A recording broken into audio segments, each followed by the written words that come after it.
When I moved last year, I learnt two things. One, I've got way too much stuff, and two, packing takes a lot longer than you think. So today I want to tell you the tips I picked up along the way to make packing to move so much easier. Okay, so tip number one is to label your boxes correctly. So first of all, to get your boxes, I found Amazon to be the cheapest, but even cheaper than that is I went to local grocery stores to see if they had any spare boxes, and they did.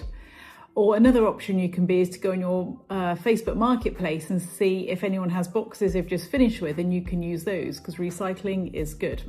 So once you've got your boxes, you need some tape, you need a marker pen, and if you want to, you can get some big white labels. I got sheets about this big with like 4 labels on, and they seem to work perfect.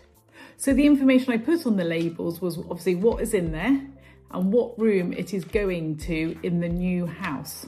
Not necessarily where it's come from, but where it's going. And that was super helpful for the moving people to get the boxes into the right places.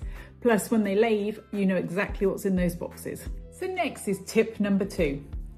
I recommend always having an essentials box with you, and you take this box with you in your car, not in the moving truck. So what goes in this box?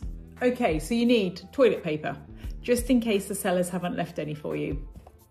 You need your car charging cable so your phone doesn't go dead.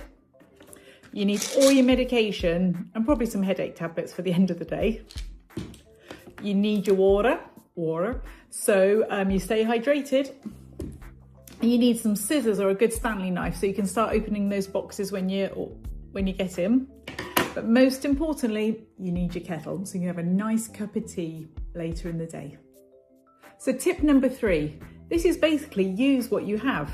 So for example, when you're packing up fragile items, use some sweaters, use some bedding to wrap around them to keep them nice and safe instead of buying tissue paper, which you have to throw away at the end. You can pack these in boxes because they still need to be packed. So use what you have, use your soft stuff to protect your fragile stuff. So moving can feel overwhelming, but with some planning and a good list, I promise you'll get it all sorted. And if you have time, I fully recommend maybe sorting through everything you have. Because like I said at the beginning, I had so much stuff and I may have had to rent a dumpster. So if you need a dumpster as well, just let me know and I can give you a good recommendation. Happy moving!